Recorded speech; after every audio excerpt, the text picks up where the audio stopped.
дұрыс тамақтану сіздің денсаулығыңызды айтарлықтай жақсартып жібермейді. Оның себебін осы аудиодан тыңдасақ болады. Маған сол қандай витамин жетіспейді, не соның барлықтарын алып витамин ішемін деп жүрген едім да, оның үстіне мен ПП-ға келуім де қиын болып жатыр шы.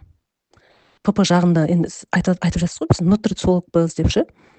Кәдімгідей прям мынандай меню керек па? Мен енді қазір менің жасым 43-те ғой. 43 жылдан бері как попало тамақ жеп келдім да.